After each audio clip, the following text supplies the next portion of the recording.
मैं डॉक्टर रमेश शुक्ला एक बार आपका फिर से स्वागत करता हूं आपके अपने YouTube channel the Lucknow study station पर। और आज आपसे बात करेंगे परसेंटेज यानी प्रतिशतता के सेकंड पार्ट पे, दूसरे भाग पर। पहले भाग में आपको हमने बताया था कि प्रतिशत क्या है और एक छोटा सा आपको टॉपिक बताया था कि अगर फ्रैक्शन से संबंधित सवाल दिया हो कि किसी भिन्न के अंश को और हर को बढ़ाया या घटाया जाता है तो परिणाम ये निकलता है मूल भिन्न क्या है। आज दूसरे पॉइंट पे बात करूंगा। और जैसा कि हमने आपको बताया था कि मैथ के जितने भी वीडियो होंगे छोटे होंगे, चलते फिरते आप कहीं भी देख सकते हैं और एक टाइप आप सीख सकते हैं। एक चीज़ आज बताना चाहेंगे इम्पॉर्टेंट, और उसके बाद फिर हम दूसरा टाइप आपको बताएंगे। इम्पॉर्टेंट पॉइंट ये है कि अगर आप प्रतिशतता को बेहतर तरीके से सीखना चाहते हैं, यानी प्रतिशत के सवाल आप बेहतर तरीके से करना चाहते हैं, तो प्रतिशत और भिन्न इसका इंटरचेंज बहुत तेज़ी से फ्लुएंट आपको मालूम होना चाहिए। और दूसरी लैंग्वेज में अगर बोलूं तो अगर याद हो तो बहुत ही अच्छा है। मीन्स प्रैक्टिस अगर कंटिन्यू हम करते रहते हैं तो वो याद जैसा ही हो जाता है। क्योंकि अगर किसी ने मुझसे ये कहा कि 16 सही 2/3%, तो तुरंत हम कहेंगे नहीं, ये 1/6 है। मान लीजिए कोई कहता है कि अजय एक संपत्ति का 16 सही 2/3% और संपत्ति नहीं भी दी हुई है, तो हम कहते हैं 1/6, और माना संपत्ति 600 है तो 1/6 यानी 100 रुपये उसने दे दिया। अब शेष का तो आसान हो जाता है काम करना। सीधा सा कहने का मतलब ये है कि परसेंटेज और फ्रैक्शन का अगर इंटरचेंज आपको तेज़ी से आ गया तो आप समझिए कि आपकी यही प्रॉब्लम नहीं परसेंटेज की, कई चैप्टर में आपकी स्पीड कई गुना बढ़ जाएगी। स्पीड इससे नहीं बढ़ती है कि आप तेज़ी से काम करें, तेज़ी से काम करने से स्पीड नहीं बढ़ती है, अपना पैटर्न चेंज करने से स्पीड बढ़ती है। तो कुछ आपको मैं बता रहा हूँ, जैसे 16 सही 2/3% है, इसका मतलब 1/6 हुआ। शायद कुछ लोगों को मालूम नहीं होगा कि ये कैसे हुआ है, तो ये चीज़ यहाँ पे ध्यान दीजिएगा। अगर आप प्रतिशत को भिन्न में बदलना चाहते हैं, अगर आप प्रतिशत को भिन्न में बदलना चाहते हैं तो 100 से भाग दें, है ना, 100 से डिवाइड कर दें। कैसे? अगर आपसे ये कहा गया है कि 8 सही 1/3%, है ना, 8 सही 1/3% कहा गया, तो हमें मालूम है कि ये 1/12 है, और हम तुरंत कि एक संपत्ति का 8 सही 1/3%, आपने 1/12 कट से निकाल दिया, आपको जल्दी हो जाएगा, टाइम कम लगेगा। लेकिन इसे कैसे लिख दिया ये आप देख लीजिए।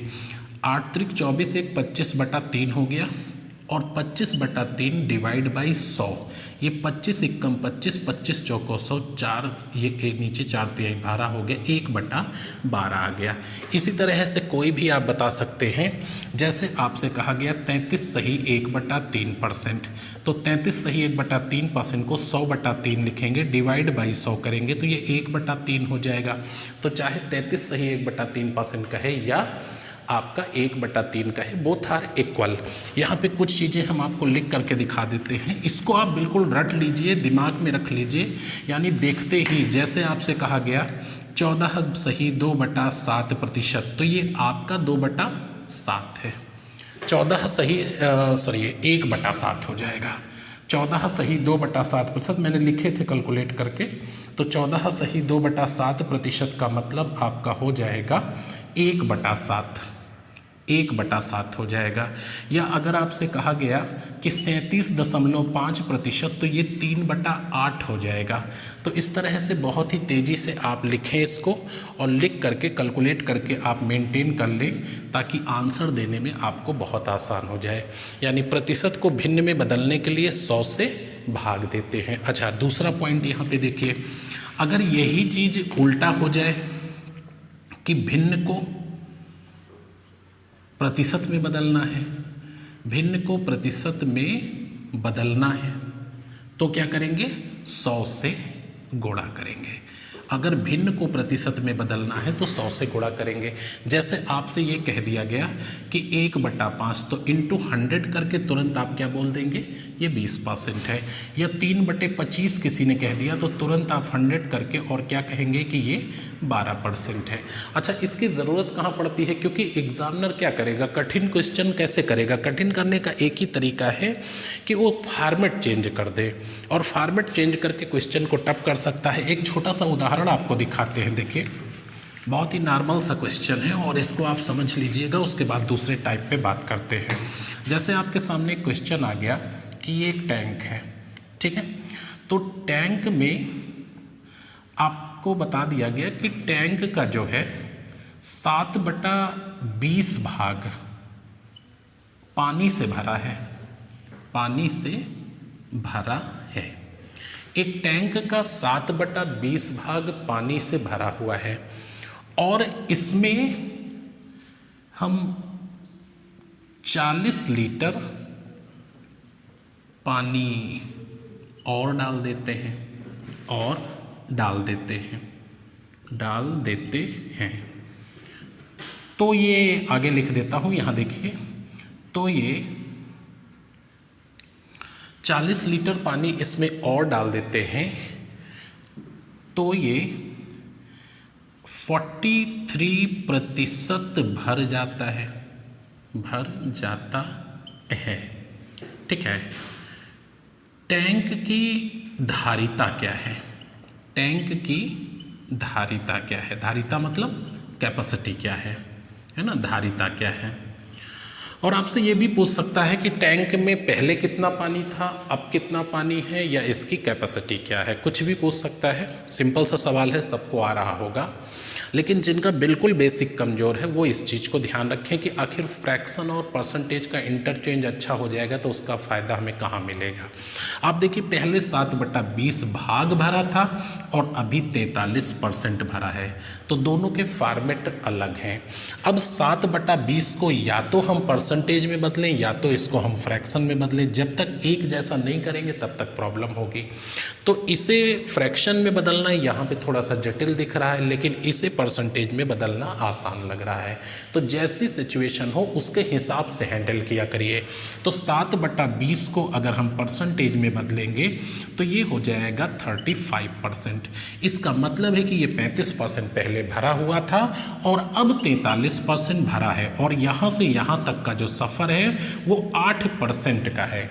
और ये 8% का सफ़र जो आपने तय किया है वो 40 लीटर की वजह से तय किया है, यानी जो 40 लीटर का वेटेज है वो 8% है। अब अगर आपसे कैपेसिटी पूछते हैं तो 100 रख दीजिए, क्योंकि किसी भी चीज़ की नेचुरल जो कैपेसिटी होती है वो 100% होती है, लिहाजा ये टैंक आपका 500 लीटर का है। बाय द वे, अगर आपसे ये पूछ लेते कि टैंक में पानी कितना था तो यहाँ 35 रखते और आंसर आता 175 लीटर। अगर आपसे ये पूछ लेते कि इसमें कितना पानी अब है तो 43 रखते और आंसर आता 215 लीटर। तो जो चाहिए वो आप निकाल सकते थे। तो आप यहाँ पे देख रहे होंगे कि इंटरचेंज करने से हम किसी चीज़ को आसान कर सकते हैं। तो ये चीज़ आप ज़रूर सीखिएगा और इसको बिल्कुल आप फ्लुएंट कर लीजिए बहुत ही तेज़ी से। अगर किसी ने कहा 12.5%, तुरंत कहिए अच्छा 1/8 की आप बात कर रहे हैं। क्लियर हो गए?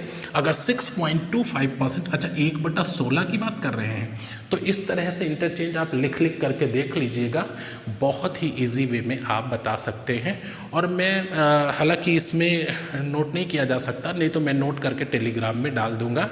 थोड़ा सा डिस्क्रिप्शन में लिखने में दिक्कत होती है, फ्रैक्शन हम लोग ज़्यादा टेक्निकल जानते नहीं है तो टाइप नहीं कर पाते उस पर। तो आइए हम आज आपको दूसरा टाइप बताते हैं इस पर। यहाँ पे आपके सामने 3 क्वेश्चन लिखे हुए हैं और ये बहुत ही इजी क्वेश्चन है, लगभग सबको आ रहा होगा। आपने पहले कोई ना कोई नियम पढ़ा होगा, लेकिन इससे आगे हमारा बताने का उद्देश्य स्टार्ट हम बेस से कर रहे हैं, जिसे बिल्कुल नहीं मालूम है, ताकि वो भी समझ सके। चीनी के मूल्य में 20% की वृद्धि हो जाने के कारण एक गृहिणी अपनी खपत को कितने प्रतिशत कम कर दे ताकि परिवार का खर्च नियत बना रहे या खर्च नियत बना रहे। कहा यह जा रहा है कि चीनी का मूल्य बढ़ गया है 20%, हम अपनी आवश्यकता को कितने % कम कर दें ताकि जो खर्च पहले होता था वही खर्च आज भी होता रहे। ये पहला सवाल है। दूसरा सवाल है, एक आयत की लंबाई को 40% बढ़ा दिया गया है, चौड़ाई को कितने प्रतिशत कम करें कि क्षेत्रफल पूर्ववत बना रहे या पहले जैसा या नियत बना रहे। तो ये भी वही सवाल है। अच्छा, पेट्रोल की कीमत 25% की गिरावट आ गई है। पेट्रोल की कीमत में 25% की गिरावट आ जाने के कारण अजय अपनी खपत को कितने % बढ़ा दे ताकि उसके खर्च पर कोई प्रभाव न पड़े या पहले जैसा बना रहे। तो एक चीज़ आप ध्यान से देखिएगा, इस सवाल को मैं थोड़ा सा डिटेल में बताऊंगा और उसके बाद इससे रिलेटेड और इसी डिटेल पर बेस्ड कुछ क्वेश्चन और आपको बताएंगे जो थोड़ा सा डीपली होंगे, और उसके बाद सबसे इजी वे में आपको कराना सिखाएंगे कि सीखना ये तरीका है, कहीं डिस्क्रिप्टिव लिखना है तो ये तरीका है, और जब आपको एग्ज़ाम में उस 2 आवर्स में जवाब देना है तब हमें क्या करना होगा। तो सबसे पहली चीज़ आप देखिए, जो खर्च होता है ये 2 चीज़ों से गवर्न होता है। किसी का भी जो खर्च है ये 2 चीज़ों से गवर्न होता है। अब सवाल उठता है कि ये 2 चीज़ें कौन सी हैं जिनसे खर्च गवर्न होता है। तो पहला पॉइंट है आपका मात्रा और दूसरा पॉइंट है आपका मूल्य। यानी मूल्य और मात्रा निर्धारित करती हैं कि हमारा खर्च क्या होगा। तो किसी चीज़ का जो मूल्य होता है, चाहे वो 2 रुपये kg हो या 50 रुपये kg हो, नेचुरली किसी भी चीज़ का मूल्य 100% होता है। और मात्रा हम 10 किलो यूज करते हैं या 20 किलो, वो भी 100% होता है जब तक कोई चेंज ना लाएं। अब आप पहले सवाल पे आ जाइए। चीनी के मूल्य में 20% की वृद्धि हो गई है, यानी पहले की तुलना में जो मूल्य है वो 120 हो गया है। हमें अपनी खपत को कितने % कम कर देना चाहिए ताकि खर्च स्थिर रहे। तो हमारी खपत ये पहले थी, अभी हमें इसे कम करनी है, तो 100 माइनस आप x कर दीजिए। ठीक है, 100 माइनस x कर दीजिए। मूल्य हमारा 20% बढ़ गया, चलिए ठीक है। मात्रा हमें घटानी है, कितनी घटानी है हमें नहीं मालूम है, 100 माइनस x कर दीजिए। इसे कैलकुलेट कर लीजिए। इधर ये 12,000 माइनस 120 x हो जाएगा और इधर हो जाएगा 10,000। ठीक है, परसेंटेज का सिंबल हटा दीजिए, तो ये हो जाएगा माइनस 120x बराबर, इधर जाएगा तो माइनस 2000 हो जाएगा। आपका माइनस हट जाएगा, x बराबर 2000 बटा 120, 0 0 काट देंगे और ये आ जाएगा आपका 4 से काट देते हैं तो 50 हो गया, और इधर 3, यानी 16 सही 2 बटा 3% वो अपनी आवश्यकता को कम कर दे ताकि खर्च पे उसके कोई प्रभाव ना पड़े। इसे आप इससे भी इजी वे में बता सकते हैं। हमने अभी इजी वे में आपको नहीं बताया है, लेकिन समझ में आया होगा कि मात्रा और मूल्य से खर्च गवर्न होता है, और मात्रा हो या मूल्य दोनों नेचुरली 100% होती हैं। यदि मूल्य बढ़ा है तो मात्रा घटेगी, और ये आप सॉल्व कर लिए, 16 सही 2 बटा 3% आ गया। दूसरा आप देख लीजिए, आयत की लंबाई हो या चौड़ाई, दोनों नेचुरली 100% होती हैं, और जो क्षेत्रफल है वो लंबाई चौड़ाई से गवर्न होता है। तो 100 दोनों होती हैं, बार बार लिखने की ज़रूरत नहीं है। आपने लंबाई को 40% इंक्रीज कर दिया है तो 140 हो गई है। जाहिर सी बात है चौड़ाई को 100 माइनस x करना होगा ताकि क्षेत्रफल नियत रहे, पहले जैसा रहे। तो क्या करेंगे यहाँ पे, ये 14,000 हो जाएगा और माइनस 140 x हो जाएगा बराबर 10,000 हो गया आपका। तो माइनस 140 x बराबर हो गया माइनस 4,000, और x बराबर आपका हो गया 4,000 बटा 140, 0 0 कैंसिल कर दो, 200 बटा आपका आ गया 7, 7 दूनी 14 और 7 अठे 56, 4 बटा 7, यानी 28 सही 4 बटा 7% जो है आपको चौड़ाई को कम करना पड़ेगा ताकि क्षेत्रफल पहले जैसा बना रहे। रीज़न क्या, लंबाई को 40% इंक्रीज कर दिया है तो चौड़ाई को 28 सही 4 बटा 7% आपको कम करना पड़ेगा। अच्छा, ये भी सवाल देख लीजिए, इसमें क्या होगा आपका, इसमें पेट्रोल की कीमत आपकी जो है घट गई है। आप देखिए, आपके पेट्रोल की कीमत घट गई है, तो 100 आप पहले जैसा रखेंगे, नो प्रॉब्लम। पेट्रोल की कीमत 25% घट गई है, तो ये पहले के कंपैरिजन में 75% हो जाएगा। पूछ रहा है कि खपत को कितने % बढ़ा दें, तो आप जो भी करिए लेकिन 100 + x हो जाएगा, 100 + x हो जाएगा। आप इसको कैलकुलेट करिए कितना हो जाएगा, ये 7500 हो गया प्लस 75x हो गया बराबर 10,000 हो गया। अब क्या करेंगे, 75x बराबर जो है ये हो जाएगा आपका 2500, 2500 हो जाएगा, और x बराबर 2500 बटा 75, 25 × 25 = 75, 100 बटा 3 यानी 33 सही 1/3% आप अपनी आवश्यकता को बढ़ा सकते हैं ताकि खर्च पे कोई प्रभाव ना पड़े।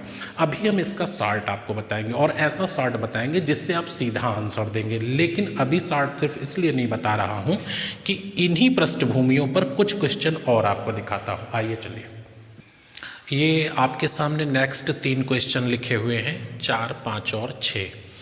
चाय के मूल्य में 20% की वृद्धि होने से एक गृहिणी अपनी खपत कितने प्रतिशत कम कर दे कि खर्च मात्र 10% बढ़े। तो इसमें और पिछले सवाल में डिफरेंस क्या है? पिछला सवाल ये था कि चाय के मूल्य में 20% की वृद्धि हो गई है, एक गृहिणी अपनी खपत को कितने % कम कर दे ताकि खर्च स्थिर रहे। पिछले सवाल जो तीनों थे उसमें खर्च स्थिर रहे, क्षेत्रफल स्थिर रहे, उसकी बात की गई थी। लेकिन यहाँ पे खर्च 10% इंक्रीज हो रहा है, तब वह अपनी खपत को कितने % कम कर दे। दूसरा सवाल, जब चीनी का मूल्य 40% बढ़ता है तो एक परिवार अपनी ज़रूरत को 20% कम कर देता है, तो पूछा जा रहा है कि उसके खर्च पर क्या प्रभाव पड़ेगा। ये दूसरा टाइप है। और छठा सवाल जो है वो चौथे जैसा है।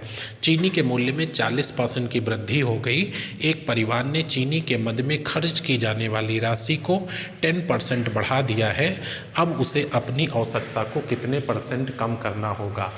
ठीक है, तो यहाँ पे आप क्या करेंगे, इसका आंसर कैसे देंगे, हम पुराने ही नियम पर आपको ले चलते हैं। देखिए, हमने आपको बताया था कि जो खर्च होता है वो मूल्य गुणे मात्रा होता है, तो मूल्य 100% होता है और किसी चीज़ की मात्रा 100% होती है। अब मूल्य गुणे मात्रा ये होता है आपका खर्च। यहाँ क्या हुआ कि आपका मूल्य बढ़ गया 20%, तो ये पहले के कंपैरिजन में क्या हो गया, 120 हो गया। और खर्च को आपने 10% इंक्रीज कर दिया है। मूल्य गुणे मात्रा क्या होता है, खर्च होता है। खर्चों को आपने 10% इंक्रीज कर दिया है। अब आप पूछ रहे हैं कि खपत कितने % कम कर दे, तो खपत वो 100 - x कर दे। यहाँ तक बात पहले जैसी है, पहला जैसा लिखा दिख रहा है। इन दोनों का जो गुणनफल है वो 10,000 है, और अगर 10,000 को ये खर्च है, अगर 10% इंक्रीज करोगे तो क्या हो जाएगा, 11,000 हो जाएगा। अब यहाँ पे ये क्या हो जाएगा आपका 12,000 और -120x, तो -120x 12,000 - 120 बराबर ये आपका हो गया 11,000। आप इसको यहाँ फिर से उतार देता हूँ, ये 12,000 हो गया और -120x हो गया।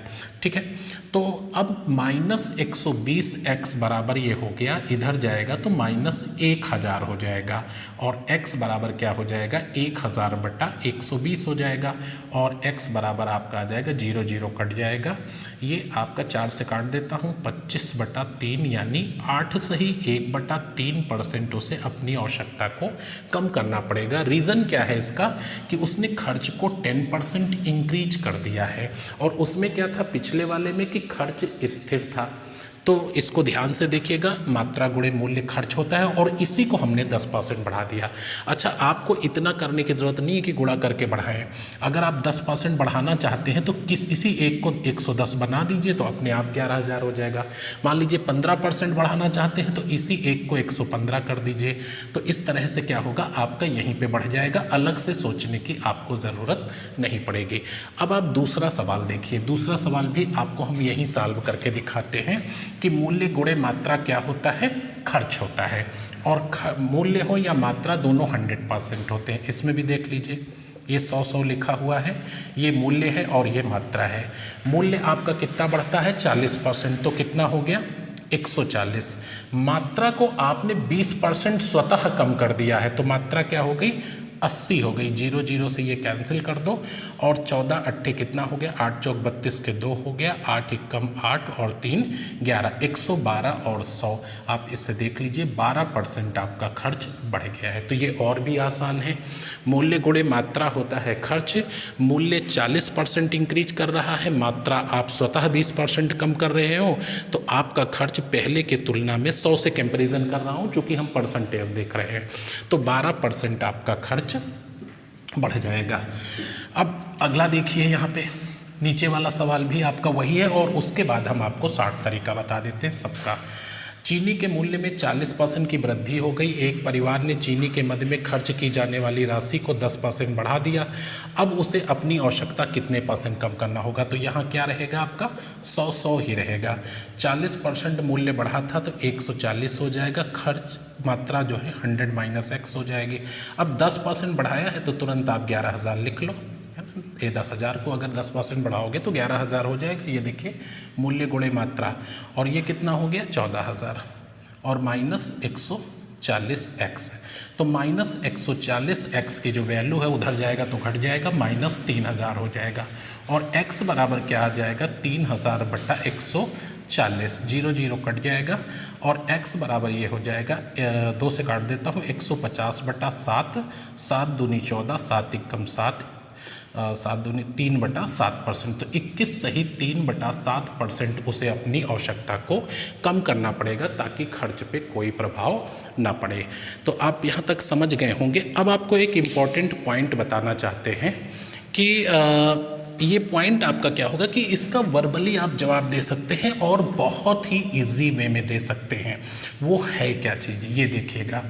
पिछले वाले सवाल आपको याद होंगे, हमने आपको जो पहला सवाल बताया था कि चीनी का मूल्य 20% बढ़ गया है, राइट। चीनी का मूल्य 20% बढ़ गया है, एक व्यक्ति अपनी खपत को कितने % कम कर दे ताकि खर्च स्थिर रहे।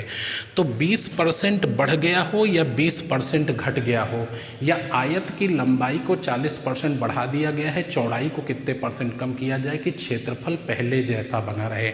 तो चाहे 20% बढ़ गया हो या 20% घट गया हो, जो भी बढ़ा है या घटा है इसे आप 100 से गुणा कर दीजिए। 2 हो गया, 20% बढ़ गया है तो बढ़ने के संदर्भ में तब भी आप 100 से गुणा करेंगे और घटने के संदर्भ में तब भी आप 100 से गुणा करेंगे। तो चीनी का मूल्य 20% बढ़ गया है, एक व्यक्ति अपनी खपत को कितने % कम कर दे ताकि खर्च स्थिर रहे। तो 20 को 100 से गुणा कर दिया, 2000 बटा 120 बढ़ने के संदर्भ में कर दीजिए, 0 0 काट दीजिए, ये आपका हो गया 50 बटा 3 यानी 16 सही 2 बटा 3%। फिर से अगला सवाल सुनिए।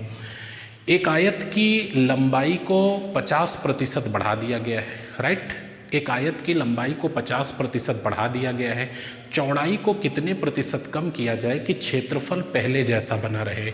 50% बढ़ा दिया गया 5000 और बटा 150, 0 0 काट दीजिए, ये आपका हो गया, काट देता हूँ इसको, 5 से काटूंगा तो ये 100 हो जाएगा और ये 100 बटा 3, 33 सही 1/3% चौड़ाई को कम करना पड़ेगा ताकि क्षेत्रफल पहले जैसा बना रहे। फिर आप देखिएगा, आपको क्लियर बिल्कुल करा देता हूँ, कोई कन्फ्यूज़न नहीं रखिएगा।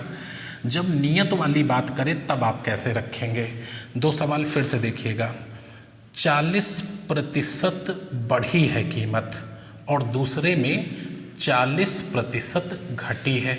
अब यहाँ खपत कितनी बढ़ा दें, खपत कितनी बढ़ा दें ताकि खर्च स्थिर रहे, स्थिर रहे, ठीक है। चूँकि घटी है तो खपत कितनी बढ़ा दें ताकि खर्च स्थिर रहे, और 40% बढ़ी है, खपत कितनी % कम कर दें ताकि खर्च स्थिर रहे, ताकि खर्च स्थिर रहे। तो ये दोनों सवाल एक जैसे हैं, दोनों में खर्च स्थिर करने की बात करी जा रही है। यहाँ पे कीमत घटी है तो खपत बढ़ाने की, और यहाँ पे कीमत बढ़ी है तो खपत घटाने की बात की जा रही है। 40 दोनों में है, 4000 लिख लो, 4 हज़ार दोनों में, यानी 100 से दोनों को गुणा करना है। घटने वाले में 100 से घटा के नीचे लिख दो 60 हो गया, बढ़ने वाले में यहाँ पे जोड़ के लिख दो। ये 0 0 कैंसिल हो गया, ये 200/7 हो जाएगा और ये 28 सही 4/7% आ जाएगा। और यहाँ 0 0 काट दो, ये 200 आपका 3 हो जाएगा, यानी 66 सही 2/3% हो जाएगा। तो इस तरह से बहुत तेज़ी से आंसर आप कर सकते हैं। अब आप इसको देखिए, पूछेंगे कि भाई इसको कैसे करेंगे, क्या इसको उसी 100 वाले में रखेंगे? तो ऐसा हरगिज़ नहीं है। आपको इसका तरीका बताते हैं कि क्या करना है। बहुत ही अच्छे से कंपैरिजन करिएगा और इसको सीख लीजिएगा। यहाँ देखिए, चाय के मूल्य में 20% की वृद्धि हो गई है। अब ऐसे नॉर्मल अगर होता तो 2000/120 लिख देते, लेकिन नहीं, अगर ये खर्च नियत की बात करता तो 2000/120 लिखते। अभी क्या करेंगे कि मूल्य में 20% की वृद्धि हो गई है, 10% उसने खर्च को बढ़ा दिया है, तो 20 से 10 घटा दीजिए, कितना बचा? 10। अब इसे 100 से गुणा करेंगे, 1000 हो गया और बटा 120 वही, और ये आ जाएगा 8 सही 1/3%। फिर से सुनिएगा, 20% कीमत बढ़ी है, हमने खर्च को 10% बढ़ाया है, तो जाहिर सी बात है कि खपत में पहले की तुलना में थोड़ा सा कम हमें कटौती करनी पड़ेगी। तो 20% कीमत बढ़ गई है, खर्च को हमने 10% बढ़ा दिया, 20 से 10 घटा दीजिए, कितना बचा? 10, और 10 को फिर से 100 से गुणा करेंगे, 1000/120 से। अगला सवाल आप 6 नंबर देखेंगे। 6 नंबर क्वेश्चन जो है आपका, चीनी के मूल्य में 40% की वृद्धि हो गई है। एक परिवार चीनी के मद में खर्च की जाने वाली राशि को 10% बढ़ा देता है। अब उसे अपनी आवश्यकता कितना कम करना पड़ेगा? तो मूल्य 40% बढ़ा था, खर्च आपने 10% से अच्छा बढ़ा दिया है, 30 बच गया, 30 को गुणा कर दीजिए 100 से, 3000/140, 0 0 काट दीजिए, 150/7 हो जाएगा और ये 21 सही 3/7% आपका आंसर आ जाएगा। तो इससे क्या है कि आप बहुत ही तेज़ी से आंसर, इसको 100 वाले में ही करिए, कुछ नहीं करना है, इसको भी आप तेज़ी से कर सकते हैं। तो इसमें क्या है कि वो तो आपका अंडरस्टूड है ही है कि इधर 100 होता है, 40% कीमत बढ़ रही है तो 140 हो गया, और ज़रूरत 20% कम कर रहे हैं तो इधर से 80 हो गया। जाहिर सी बात है 0 0 उधर कट जाएगा, 14 8 112 और 12% आपका खर्च बढ़ जाएगा। तो इसको थोड़ा सा समझ करके रखिएगा, और अगर आप ऐसे करते हैं तो निश्चित रूप से पहली चीज़ तो गलत नहीं होगा, और दूसरा एग्जामिनेशन सेंटर पे हम बहुत तेज़ी से करके निकल जाएंगे। डिजिट कितनी भी कॉम्प्लिकेट हो, डिजिट को लेके बिल्कुल परेशान नहीं होइएगा। आप देखिए, अगर आपके सामने एग्जामिनर ये कह देता है, यहाँ पे थोड़ा सा आप फिर से एक बार देखिएगा इस सवालों को, कि चाय के मूल्य में, ठीक है, चाय के मूल्य में मान लीजिए उसने कहा कि 55% की वृद्धि हो गई, चाय के मूल्य में 55% की वृद्धि हो गई। एक परिवार ने अपने खर्च को 35% बढ़ा दिया। भाई ऐसे तो क्या है कि 55% महंगा हुआ है, ठीक है, आप 55% पैसा डाल दो, जितना पहले यूज करते थे उतना आज भी यूज करो, लेकिन नहीं, 55% चाय की कीमत बढ़ी है, आपने खर्च को अपने 35% इंक्रीज किया, तो अब आपको कितनी कटौती करनी होगी? कुछ नहीं करना है, दोनों का अंतर ले लीजिए, कितना हो गया? 20 और 00 बढ़ा दीजिए, मीन्स 100 से गुणा करना है। बढ़ने के रेफरेंस में 155 से डिवाइड कर दीजिए, आप इसको काट दीजिए, 5 से काटेंगे कितना हो जाएगा? 400, और 5 से काटेंगे कितना हो जाएगा? 5 3 15, 5 1 400/31 हो गया। आप डिवाइड कर सकते हैं, भाग दे सकते हैं, चाहे जितनी कॉम्प्लिकेट डिजिट हो, ये एक बार आपका चला जाएगा, 31 हो गया, 9 बच गया 0। अब 2 बार चला जाएगा, 31 दूना 62 हो गया, नीचे कितना बच जाएगा? इधर 8 और इधर जो है आपका 7, हाँ 8 में से 6 गया तो 2 बच जाएगा, 28 हो गया। तो आप ये भी कह सकते हैं कि यहाँ पे 12 सही 28/31%, यानी चाहे जितना कोई कॉम्प्लिकेट करे और चाहे जितना फ्रैक्शन में आंसर दे, आपके नियम नहीं चेंज होंगे। और एक चीज़ बता दूं, इधर जो पेपर की प्रकृति है उनको देख करके सिर्फ यही पता चलता है कि वो यूनिट, फॉर्मेट और डिजिट के जरिए क्वेश्चन को कठिन करने की कोशिश करते हैं, अदरवाइज कंसेप्ट में कोई अंतर नहीं आया। जो पहले क्वेश्चन पूछे जाते थे आज भी वही पूछे जा रहे हैं। तो आप इसको अच्छे से सीखिएगा, और अगर कहीं कन्फ्यूज़न होता है तो आप हमें कमेंट में लिखिएगा, मैं अगले किसी वीडियो में इसको फिर से रिपीट कर दूंगा। तो अब आपको तीसरे इसके पार्ट पे मिलेंगे, तब तक के लिए बहुत सारी शुभकामनाएं, धन्यवाद।